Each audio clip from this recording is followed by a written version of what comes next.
Yo, what is going on, everyone? My name is Nick, or the Notorious Fantasy, and in today's video, we're going to be going in depth into my week number 14 wide receiver start or sit decisions for the 2023 fantasy football season. Inside of today's video, we're going to be going in depth through every single matchup from Thursday Night Football all the way up until the doubleheader on Monday Night Football, telling you guys whether I would start or sit the wide receivers in all of those games. But before we could get into things, I would like to ask that if you guys are new to the channel and you do end up enjoying today's video, that you please make sure to hit that subscribe button down below. And while you're down there, whether you are new to the channel or not, please make sure that you do leave a like on today's video. It would help me out a ton. If you want to follow me on Twitter or X, please do so at NotoriousFantasy. So without further ado, let's get into my week 14 wide receiver start or sit decisions for the 2023 fantasy football season. We begin with a very exciting Thursday Night Football matchup between two juggernaut offenses in the AFC, the New England Patriots at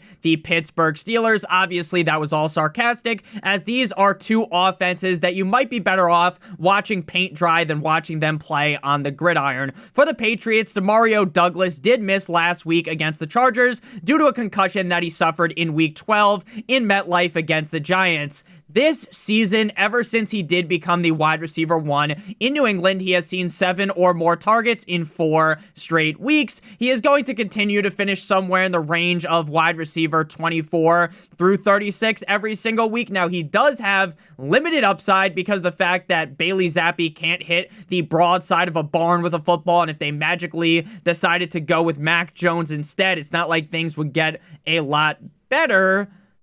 But Douglas is a very safe option every single week because you know the volume is going to be there and you know he's going to have a decent game. Again, if you're searching for pure upside, then you probably shouldn't be starting Demario Douglas. But if you're looking for a safety net, a metaphorical condom to wrap over your team, then I think Demario Douglas is perfect for that, even up against the Steelers defense. Devontae Parker got fed like he was on my 600-pound life last week up against the Chargers with 9 targets for 4 receptions and 64 yards, assuming that Douglas is back, because again, that isn't necessarily a guarantee. There is no reason to play Devontae Parker, and guess what?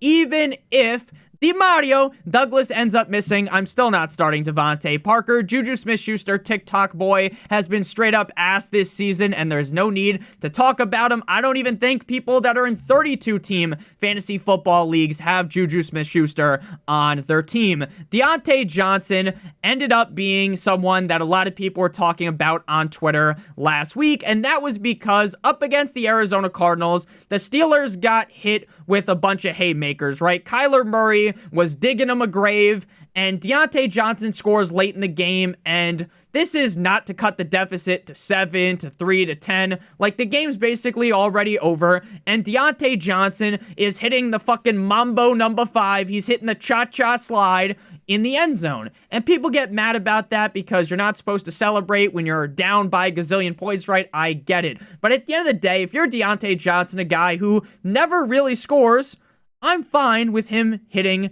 the dance. Now, I get why people will be mad, but again, Deontay Johnson isn't someone that's in the end zone every single week, so you might as well let the guy celebrate. With Kiss and Titties, Mitchell Trubisky under center, I expect an okay game out of Deontay Johnson. He is a fringe start. I do kind of like him slightly less, if I'm being honest with you, than Demario Douglas. He's another guy that should be fine due to the amount of volume he gets. The finish as a top 32 guy, but again, neither Demario Douglas or Deontay Johnson are very exciting this week. Now, George Pickens was the wide receiver 30 last week against the Cardinals with 4 receptions on 5 targets for 86 yards. With that said, prior to that game, he fell outside the top 40 at the wide receiver position in 5 straight games. Pickens, to me, is too volatile to start weekly, as we know that he's not going to receive the same amount of volume that Deontay Johnson does to make up for it. So to me, he's a clear sit. Allen Robinson, you're not starting the wide receiver 3 on a Mitchell Trubisky-led offense in the year 2023, so he is an obvious sit. We move to the Sunday slate of things with the Tampa Bay Buccaneers at the Atlanta Falcons, and the only wide receiver I like in this game is Tampa Bay Bucs wide receiver Mike Evans, who has been a back-to-back Michael Jordan 96-97 top 7 wide receiver. Last week, he went against the Panthers. He had 7 receptions on 12 targets for 162 yards and a touchdown. He now now has scored at least 1 touchdown in 4 straight games and has 10 total touchdowns on the season in 12 games. Mike Evans rips off yet another 1,000-yard season every single year he has been in the NFL. He has been a 1,000-yard wide receiver. So while a lot of people were nervous to draft Mike Evans because of Baker Mayfield, I told everyone in the summer that Mike Evans was putting up huge numbers with guys like Johnny Manziel, with guys like Jameis Winston, Ryan Fitzpatrick. He did it with the GOAT Tom Brady. He did it when Tom Brady had a downward spiral last season. The guy Prince 1,000-yard seasons. He is a Hall of Fame wide receiver, and a lot of people were nervous to draft him. Told you guys he was going to be good, and guess what? Your boy Nick was right. Evans is, at this point to me, 100% a must-start wide receiver. Baker just seems to throw a much tighter spiral when the ball needs to go to Mike Evans. You got to rock with him as a top 10 wideout this week. Now, Chris Godwin was a guy that last week I listed as a start, but it was only because there were so many teams on bye, and I did kind of like the Panthers matchup. Now, last week was his first touchdown in weeks for Godwin. He had 3 targets for 0 receptions, as well as 1 rush for 19 yards and a touchdown. Godwin luck boxing into a touchdown in the second half of a game up against a garbage-ass Panthers team does not change my opinion on Chris Godwin. He is what he has been all season. A wide receiver that if you watch the game, he passes the eye test. He still looks like the old Chris Godwin, but he just isn't putting up the numbers. Mike Evans is the clear number 1 wide receiver on the team, and Godwin has only had 2 top 20 wide receiver games all season. He's a clear sit for me. I say this every week about Trey Palmer, so I apologize if I sound like a broken record, but Palmer is good enough to be start-worthy in the future. If you teleported him onto a different team that didn't have Godwin, Evans, and Rachaad White, then Trey Palmer would probably be having a nice feast right now, but given the fact that he's on the Bucs, he is a sit. Drizzy Drake London for the Falcons. I'm a huge fan of him, but with how incompetent this offense is, I am just staying far away from London. Would I be shocked if he had a solid game in this matchup? No, not at all, but I just really do not think I can do it. I just cannot start him. He is too boom or bust at this point in the season to trust him with a dumbass of a quarterback in Desmond Ridder and an absolute stooge in Arthur Smith as the head coach. So Drake London, no way he's coming near my lineup.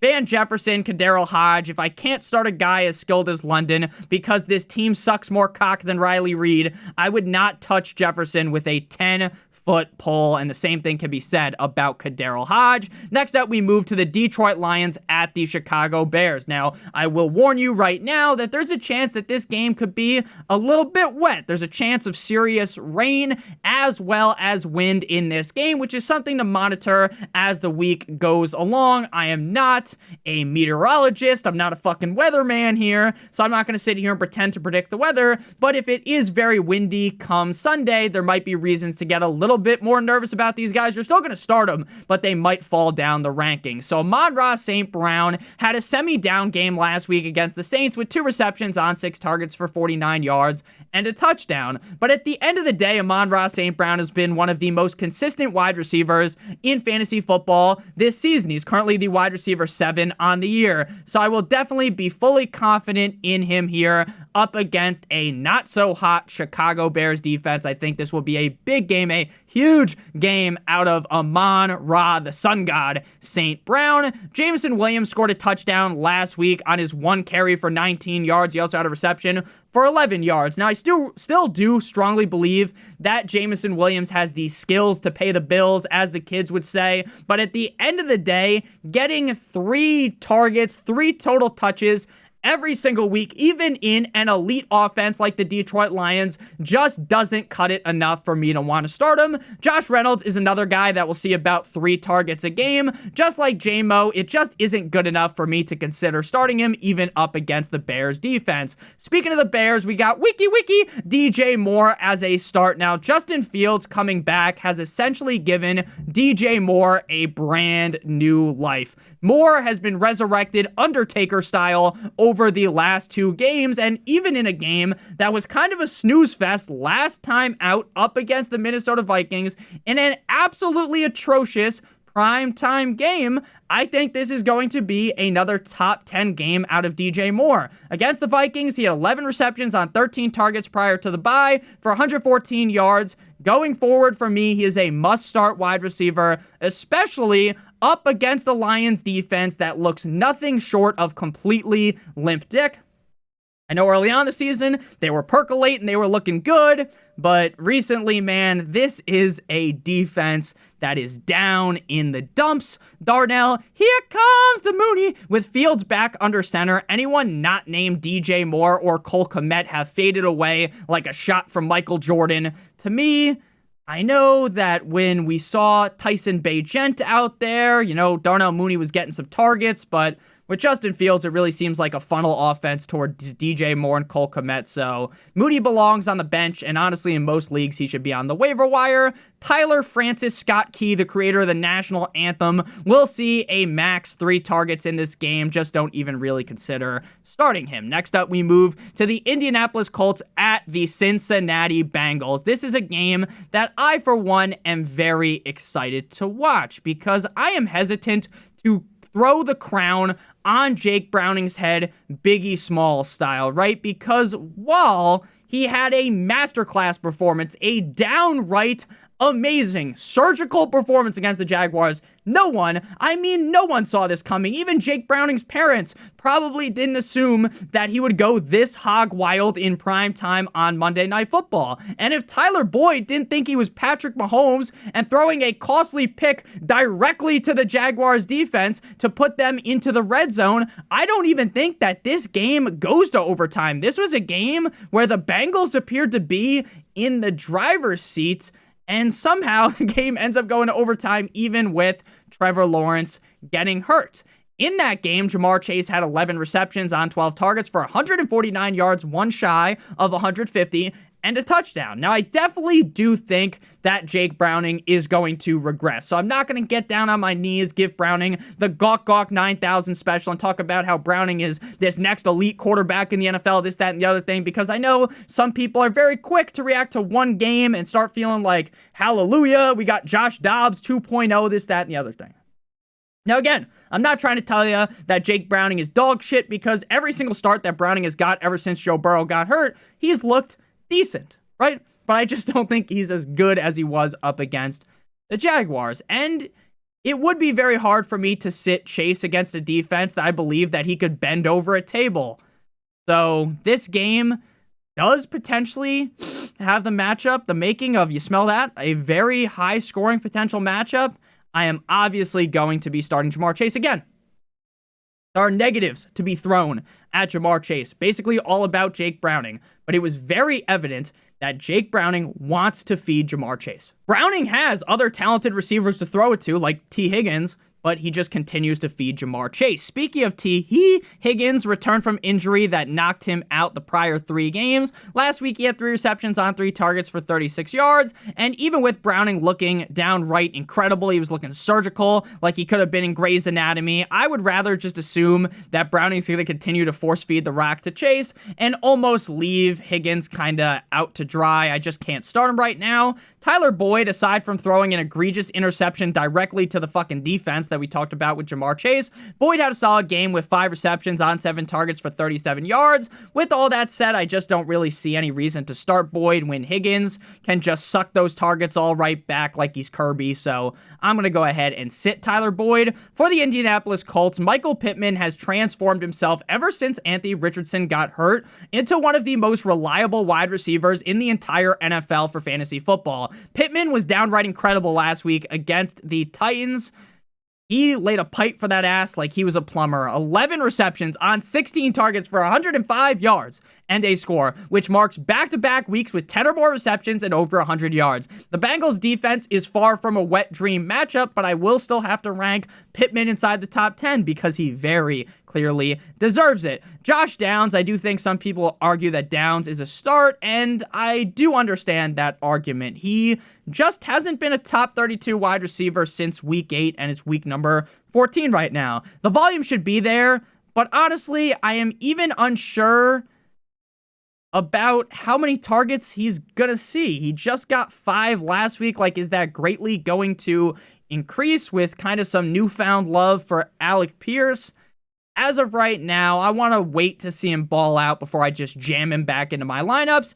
Alec Pierce showed off his grit on Sunday with 3 receptions on 6 targets for 100 yards. To me, this is one of those classic scenarios we talk about all season, right? Like, the broken clock is right twice a day. A blind squirrel finds a nut every once in a while, right? Pierce hasn't scored over 8 points aside from last week all season, so I think he will go back to being his older self this week. Next up, we move to the Jacksonville Jaguars at the Cleveland Browns, another game where I got to be weatherman Nick and tell you that likely rain showers here and 23-mile-an-hour winds. Going to be very fun. Cool Joe Flacco versus CJ Beathard. Now, Calvin Ridley is the only wide receiver I will list as a start in this game. Now, last week, despite the fact that Christian Kirk got knocked out of that game very early in their matchup against the Bengals, Calvin Ridley pulled a John Cena because you couldn't see him, right? He was invisible. 4 receptions on 8 targets for 26 yards with 3 carries for 7 yards.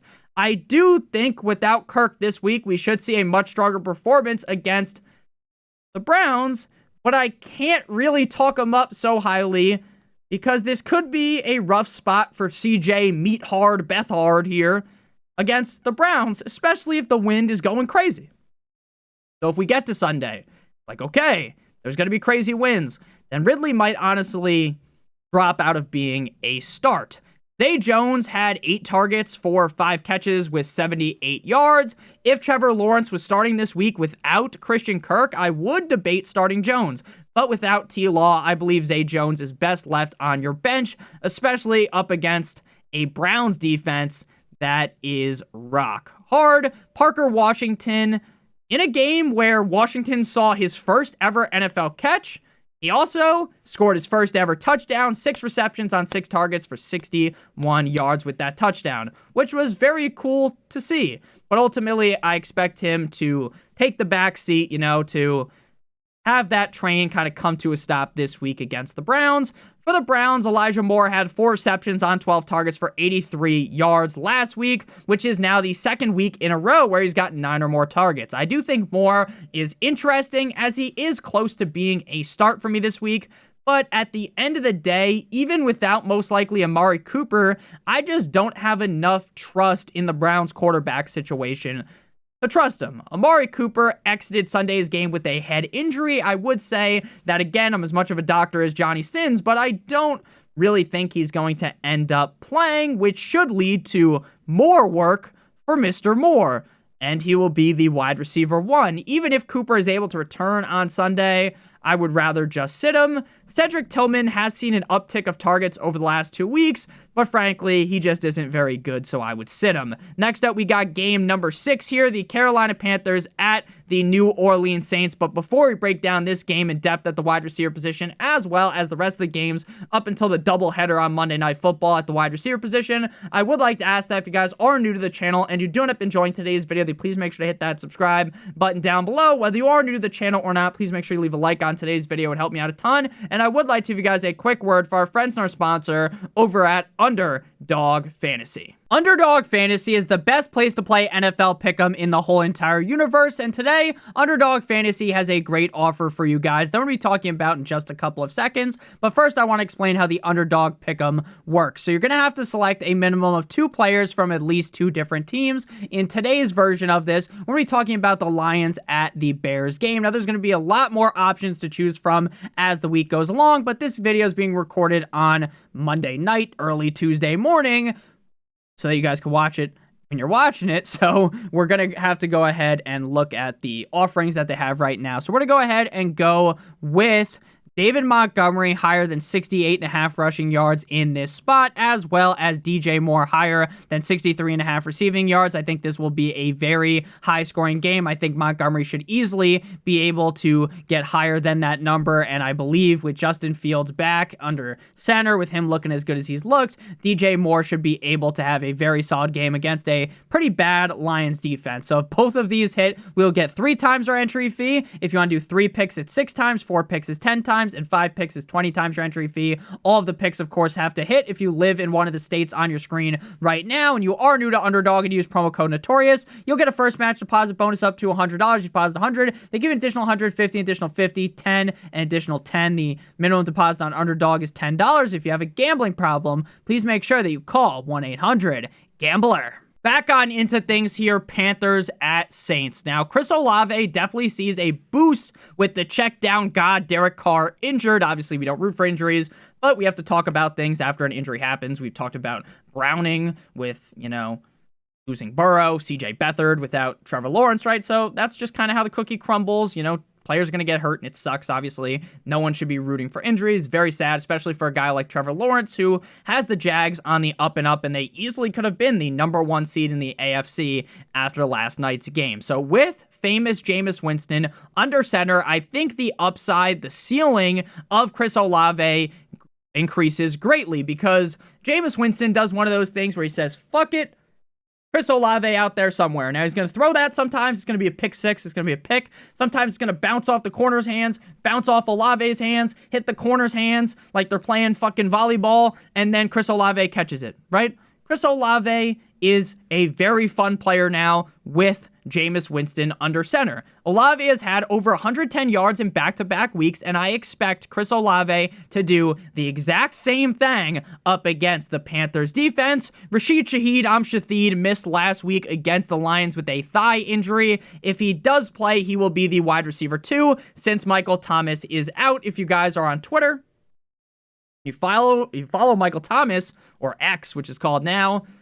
Oh my God, Michael Thomas was firing fucking shots, cannon shots, daggers at Derek Carr during that game, basically saying that Derek Carr sucks ass, which was kind of funny.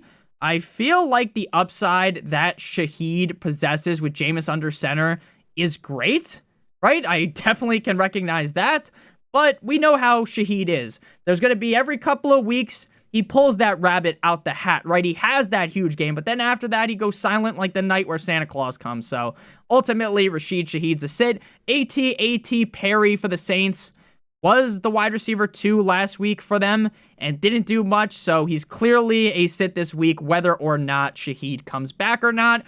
Adam Thielen is quickly plummeting down my weekly rankings. Earlier on in the season, he felt like a stone cold lock, a guarantee to be a top 12 wide receiver every single week. But as we sit right now in week 14, he is not even a lock to finish as a top 32 wide receiver. This week, Thielen is a low-end wide receiver 3 since I just can't trust him and this offense. Now, the Panthers offense definitely looked better last week with Frank Reich gone, and hopefully this is able to get Thielen back to his old ways, back to his former glory. But again, I am not going to sit here and pretend like it's a guarantee, because it isn't. Jonathan Mingo, which is 100% a porn star game, I made that joke all offseason, has had pretty solid back-to-back performances, but with Bryce Young being so rough, this season, to me, there's really no reason to overthink things, start galaxy braining, and playing any receiver on the Panthers, not named Thielen. And again, even with Thielen, if he shits the bed, he's just going to become a sit going forward.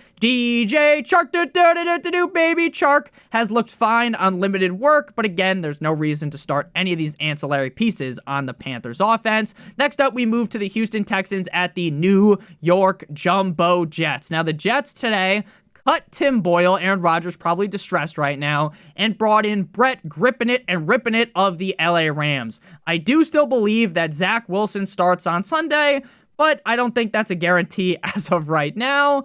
And if Zach Wilson plays, I know we make fun of Zach Wilson all the time, but he is light years to infinity and beyond. Shout out Buzz Lightyear, better than the rest of the quarterbacks they got, which would help out George. I almost said George Washington because I was thinking GW. Garrett Wilson, he is far from an ideal start against the Texans, but he should be a high-end wide receiver 3 with wide receiver 2 upside due to the amount of volume he should get. Allen Lazard and Xavier Gibson are just straight up ass. They are so bad. that I don't even want to talk about them too much. So they're both sits. You already knew that already. If you clicked on today's video thinking I was going to give the Gawk 9000 to Alan Lazard, you're probably smoking on some of that good stuff. Nico Cousin, let's go bowling. Collins has been a top 5 wide receiver in back-to-back weeks. Even without Dell, there is reason to worry, though, this week because the matchup up against the Jets, it's not a red panty night for Collins, right? This is a tough spot. Now, obviously, he could still have a great game, right? CJ Stroud is on fire, NBA Jam style. This is an offense that is humming. So I'm not saying that you need to sit Collins, but I'm saying that, hey, you might want to calm down a little bit if you're trying to rank him like top 5, top 8. I think I'm still going to have him ranked close to the top 12, top 14, so he's definitely still a must-start without Tank Dell. But again, I'm not going to sit here and just lie to you and tell you that Nico Collins is matchup-proof, because I don't think he necessarily is, especially up against the fucking Jets. Noah Brown, I think the Texans here, if they're playing the Raiders, they're playing some other defense, then I think Noah Brown probably is listed as a start. But against the Jets, I think we should be sitting Brown, who used his invisibility cloak Harry Potter style last week with 2 targets for 0 receptions. I think going forward, Brown has that league-winning upside without Tank Dell, but because the matchup, I would avoid him this week. Robert Woods, Bobby Trees should see an increase in targets without Dell. But besides that, there's really no reason to fire him up. Next up, we got the LA Rams at the Baltimore Ravens. This is another game where the wind could play a factor. Again, just keep monitoring things up until Sunday. We'll talk about it on the Sunday morning live stream, which goes live at around 12 p.m. Eastern Standard Time prior to the 1 p.m. Eastern Standard Time kickoff. If you want to make sure that you don't miss those streams, make sure you click the notification bell down below after you subscribed. And of course, if you haven't hit the like button already, I try not to be some asshole that's just begging on my knees for a like. But if you do enjoy, it's free. Just hit the like button. I won't waste too much time on it, but it does genuinely help me out a ton. Make sure you check out the running back starts it video after this one if you haven't watched it already.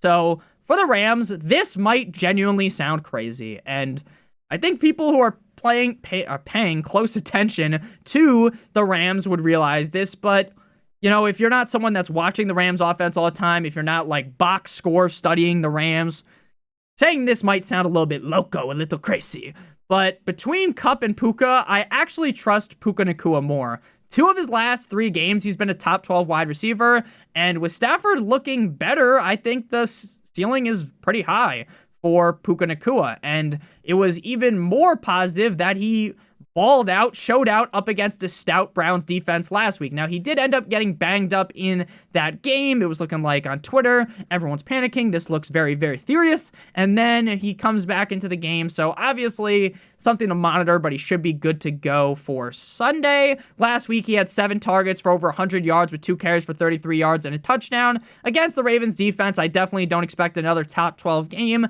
but it is definitely possible. He is a mid-range wide receiver 2 for me. Like I said with Koopa, Koopa Troopa? When it comes to Cooper Kupp, like I said with Puka, crazy names, Cooper Kupp, Puka Nacua, I am definitely more confident in Nacua compared to Kupp. Now, again, this isn't to slander Cooper Kupp. I'm not here to tell you that Cooper Kupp is washed, this, that, or the other thing, because I don't think that, right? Kupp did perform last week as the wide receiver 18 with 6 receptions for 39 yards and a touchdown.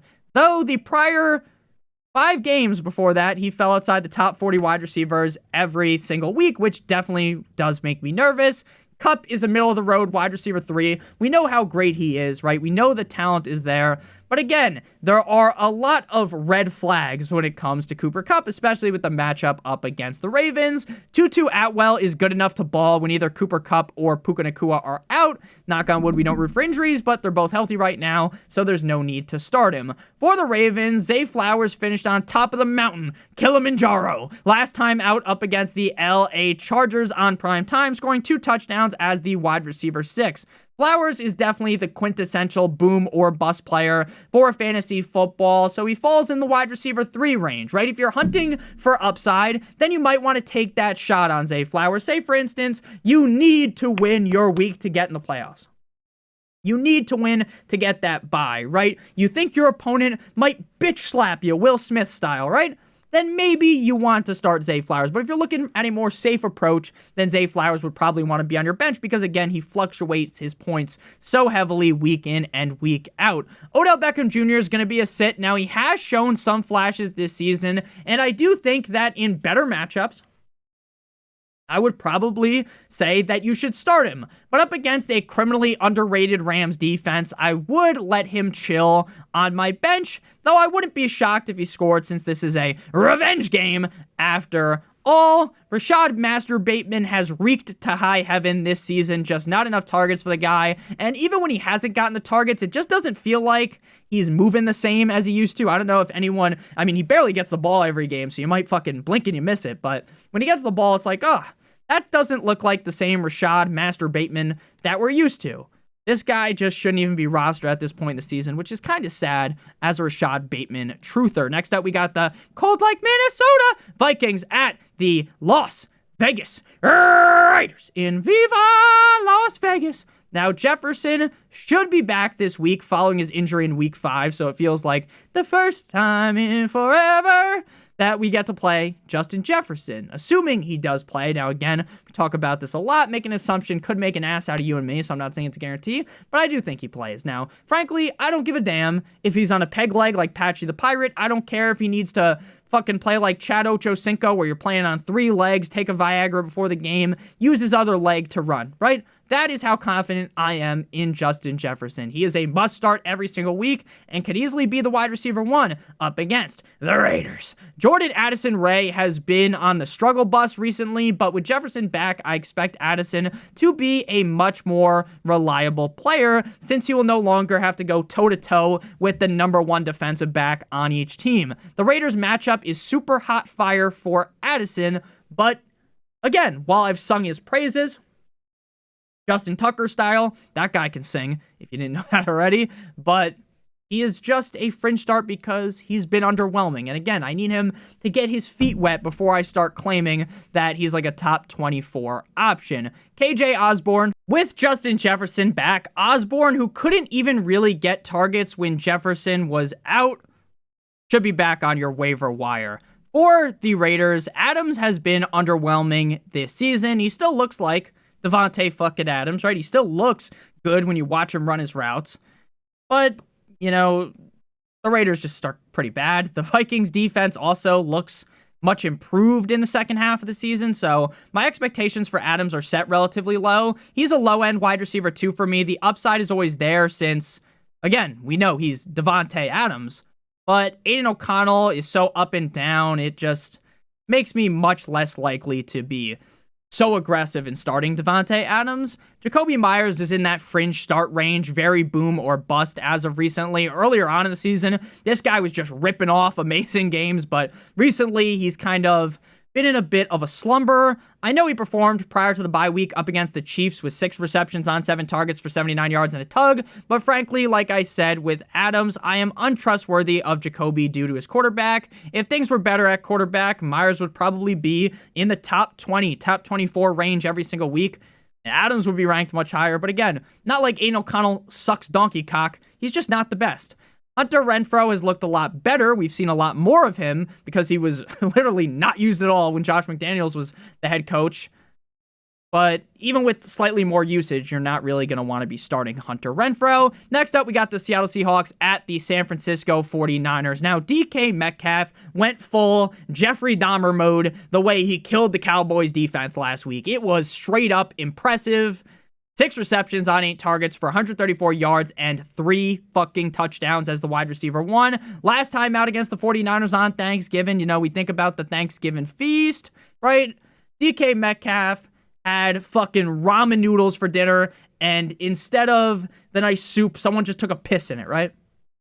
Terrible. Wide receiver 70. So I will definitely be cautious with my ranking of Metcalf. He's a low-end wide receiver 2. I fully acknowledge that he might bust pause all over us, right? He might absolutely bukkake our team, but with how good he's looked, the upside's definitely there. Tyler Lockett in my pocket skirt is a fringe start, and every single week we say the exact same thing about him. He is very boom or bust, much more so compared to Metcalf. Metcalf this season has been a lot more kind of consistent because when he has that bad game, he doesn't completely sink your battleship, right? He doesn't completely fuck you over. Whereas Lockett, he might be the wide receiver 5 one week, and the next week he's the wide receiver 97, right? It really is that fluctuation. There's very, very, very, very much so. Hopefully that made sense. Like, there's a lot of fluctuation weekly. Last week against Dallas in Jerry's World, he was the wide receiver 39 with 5 receptions on 8 targets for 47 yards. Again, this matchup is gross. This matchup is very, very scary. So he's a fringe start at best, and for most teams, he's probably a sit. Jackson Smith in the Jigba had 11 targets last week for 7 receptions with 62 yards, as well as a touchdown that got called back. This week against the 49ers, I expect regression out of Smith. But if he is able to keep up with the same amount of targets weekly, then I would start to get excited about JSN as a potential start. For the 49ers, we just talked about how DK Metcalf had that great game, right? Debo has been on fire like the Triangle Shirtwaist Factory. If anyone gets that, that's hilarious. Now again, Nick, you can't say your joke's hilarious. That makes it not funny. I was literally thinking earlier, I was like, I have to write this down because I thought of what I need to say when a player was on fire. And I was like, the Triangle Shirtwaist Factory. I don't know why that came into my mind, but it was hilarious. So I was like, okay, we need to say it, obviously. RIP to all the people that worked in the Triangle Shirtwaist Factory. But anyone that's a history buff, anyone that paid attention during high school, middle school history, you know what that was. I'm a history major, so sometimes I'm just going to start throwing random-ass things that probably 1% of you guys would get into the videos. Debo has been a top 10 wide receiver in back-to-back games, and not only was I the major, I graduated with a history degree, and I have an American Studies minor. Debo has been a top 10 wide receiver in back-to-back games and absolutely pounded the Eagles into submission last week with Philly going 4 for 4 like he was at Wendy's for 116 yards with 3 carries for 22 yards and not 1, not 2, but 3 touchdowns as the wide receiver 2. Going forward, I believe that Debo is now a must-start wide receiver. He has completely ditched the boom or bust narrative that has plagued him his entire career, and I'm starting him with a ton of confidence. Brandon Ayuk has fallen off a little bit as of recently for me, but it's not something I'm too really worried about, if I'm being honest with you. He has still scored in 4 straight games and is a safe bet to be at the very least a top 20 or 24 wide receiver. He is a high-end wide receiver for me this week, high-end wide receiver 2. You know, Debo is going to be closer to the wide receiver 1 range. Ayuk, high-end wide receiver 2. Both guys that you're definitely starting. Juwan Jennings is one of those guys that every once in a while will have a huge game due to his speed. He'll get like 4 targets, 4 receptions, 180 yards, and 2 touchdowns. And like I say every week, you will never actually know when to start him, so you're going to sit him. The Buffalo Bills versus the Kansas City Chiefs could be one of the most exciting games of the week because this is a Chiefs team that is down in the dumps. This is a Chiefs team that a lot of people are throwing the fraud narrative onto versus a Bills team that, you know, prior to the bye, it was like, holy fuck, the Bills have the Eagles on their tippy toes. The Eagles are on their back foot. The Eagles are getting smacked with the 1-2 Mayweather, and then the Bills lose that game. But again, this Bills team looks way better with Joe Brady as the offensive coordinator compared to Ken Dorsey, and the Chiefs team looking a little fraudulent. So this could be a huge time to strike for the Buffalo Bills to potentially make that crawl back into the playoffs despite their incredibly tough schedule. Diggs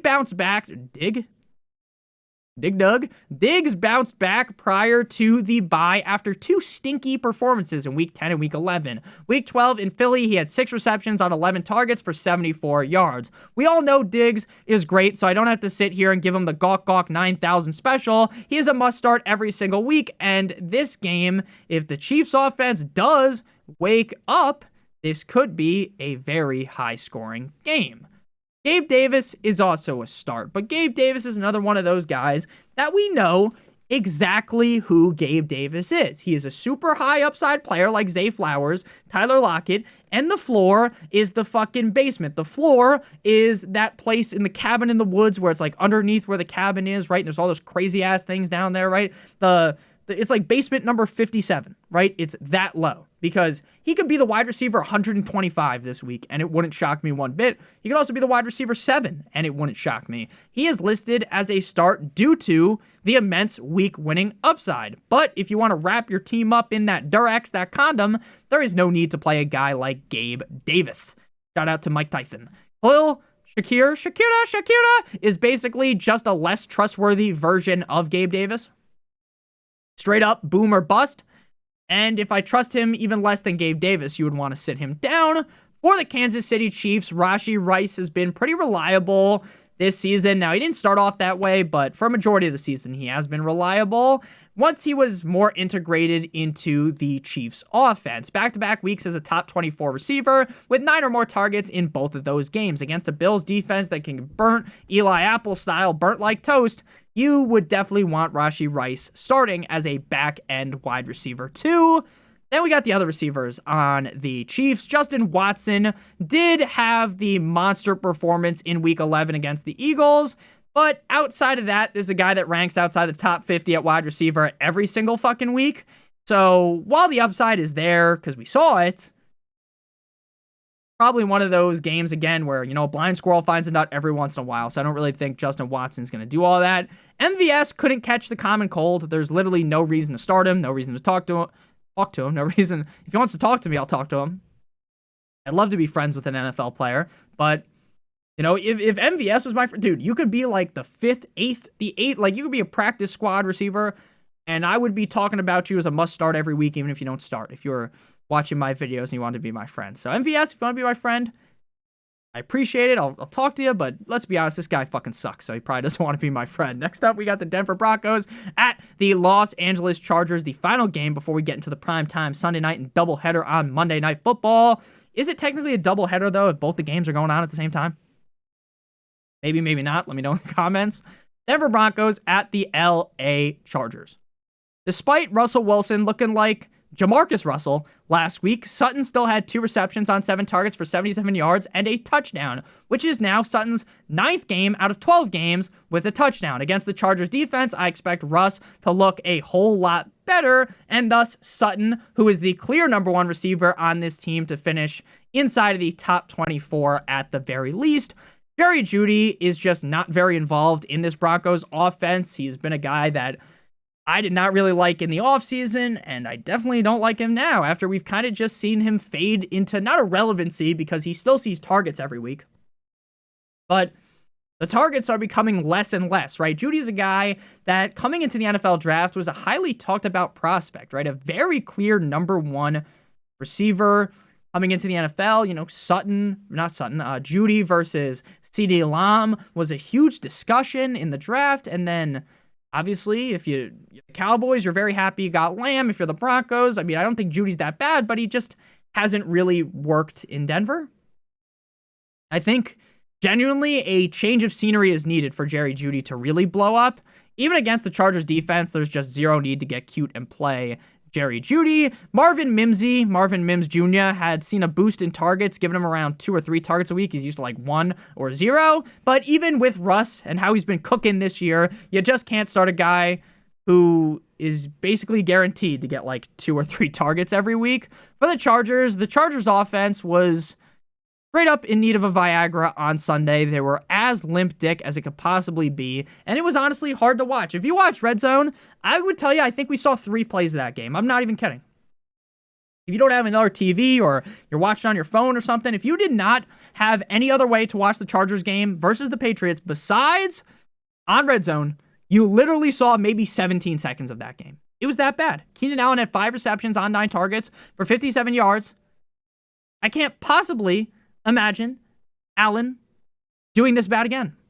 So he's a must start every week. I'm not panicking, but there is reason to be a little bit worried because Herbert has not looked the best. I mean, Austin Eckler looks literally terrible. I don't know what the fuck happened, what they're drinking in LA, but it ain't working. So again, while I'm not in full-on DEFCON 1, wee-woo, there's definitely some reason to panic. Quentin Johnston had one of his best games on the season last week. Round of applause for QJ. But at the exact same time, he looked so unimpressive. Like, if you watch the game, he looked like shit. Man, I just don't know what to say about Quentin Johnston. He's so bad compared to what I thought he would be. 7 receptions, 5 targets, 52 yards. Until he really shows up and shows me something, you just got to stay away. Jalen Guyton has been the wide receiver 3 on the team for a while, but that is about all that is good to say about him. Not going to waste my breath and make this video fucking 6,000 years long like the 300 movie, so we're just going to go ahead and move to the next game, because we move to "'Cause you waited all day for Sunday night, the Philadelphia Eagles at the Dallas Cowboys, an NFC East rivalry matchup for who will be the 1 seed in the NFC East, I think, right? Birds got 10 wins. Cowboys got 9, I think. Believe. Could be a fun one. Eagles, not so good last week. Cowboys, very nice. Should be fun. Should be very, very fun. Speaking of the Cowboys, Lamb had a metric fuck ton of targets last week with 17 for 12 receptions, 116 yards, with 2 carries for 30 rushes, and a touchdown. Lamb has now scored 1 or more touchdowns in 4 straight weeks. Against the Eagles, I expect this to be a slugfest, like Sammy Sosa versus Mark McGuire in the summer of '98. CD Lamb is a clear must start. It's crazy because early on in the season, Lamb was not so hot, but ever since recently, man, the guy's been downright fantastic. Brandon Cooks has been a top 24 receiver in back-to-back weeks with a touchdown in both games. While that is amazing, I still feel cautious when it comes to fully banging the drum here for Cooks, because he just keeps getting around 4 or 5 targets. And again, while it's good enough to score, is it really good enough to be very reliable? Now, he should be fine this week. There's a clear path towards a touchdown this week, but there's also a clear path towards him being a bust. He's definitely close to the fringe start range of things, if not maybe slightly above the fringe start range. Again, not a guy you're like aggressively wanting to start. Michael Gallup, it is honestly starting to feel like Jalen Tolbert is the wide receiver 3 on the Cowboys, not Gallup, but they both see such little volume that frankly it doesn't matter. I wouldn't advise starting Stonehands Gallup or Jalen Tolbert. For the Eagles fly. The Cleveland Browns? A.J. Brown was on a bit of a slump from weeks 11 through 12, but he broke out of it like his name was Andy Dufresne. 8 receptions on 13 targets for 114 yards against the 49ers in a game where the Eagles got absolutely spit roasted by the San Francisco 49ers. This game will be much closer, and I think that Brown is still a must-start wide receiver. Devontae Smith has been very consistent over the last 5 weeks as a top 18 wide receiver in every single game, and 2 straight games with a tug. Going against the Dallas Cowboys defense, I get on paper, this matchup might give you goosebumps like those books you used to read when you were a kid, if you know, you know, but I still think Smith is a stone cold lock to be a top 18 wide receiver this week. Julio Jones and Olamide Zaccheaus operate as the wide receiver 3 and 4 on the team, while the Eagles have been a flying offense. I don't know why the fuck Eagles fly, everything just got stuck right there in my brain. That's what happens when you're recording for minute 49 of the video. Nick, the video's not that long right now because there's edits. Maybe it's actually exactly that long because we edited in the Underdog sponsor, but, is what it is. We've been recording for a while. Sometimes slip-ups are going to happen. Yeah, just don't start Julio Jones or Olamide Zaccheaus. That should have been very clear. Next up, we got the first of 2 Monday Night Football games. The Les Titans at the Miami Dolphins, baby. Fins up. Tyreek Hill, Jalen Waddle, must starts. Against the Titans defense, I expect Tyreek Hill to put those poor bastards in a full Nelson 3 straight weeks as a top 5 wide receiver, and he is the wide receiver number 1 on the year and potentially could end up winning the MVP. I would be more shocked than the guy in the screen painting if Tyreek did not finish as a top 5 wide receiver. He is a must-start wide receiver every single week. Now, Jalen Waddle is the Robin to Tyreek Hill's Batman. Now, Robin doesn't get the shine, but he's out there putting in work as well. So, I do really think that Waddle should succeed here. 3 straight weeks with 8 targets, and this feels like a game due to how dog shit the Titans defense is, where both Waddle and Tyreek Hill finish inside the top 12 at the wide receiver position, and Waddle, to me, is a must-start this week. Then they've got a bunch of other wide receivers like Braxton Berrios, Cedric Wilson. Braxton is one of the few guys on the Dolphins that any given week is the number 3 guy on the team. Berrios had only 1 target, though, in the last 3 games.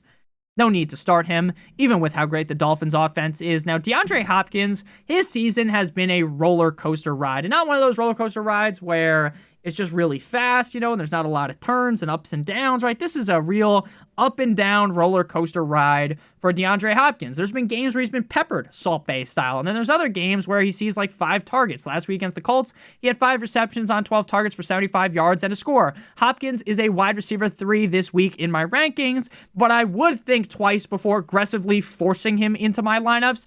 Terry McLaurin got locked up, orange is the new black style, last week by the Dolphins, and the same thing could happen here to Mr. D-Hop. Nick Westbrook-Ikhine, if I am kind of pretty nervous to start DeAndre Hopkins, I certainly am nowhere close to starting Westbrook-Ikhine or Treylon Burks. I'm glad Treylon Burks is back, though. That injury looked very serious that he suffered a couple of weeks ago. Next up, we got the final game here, the final Monday Night Football game, because we got 2 going on at the exact same time. The Green Bay Packers at the New York Football Giants. Now, the Packers will not have Christian Watson, I believe. And that will lead to Jaden Reed being the, in my opinion, number 1 receiver on the team in terms of targets.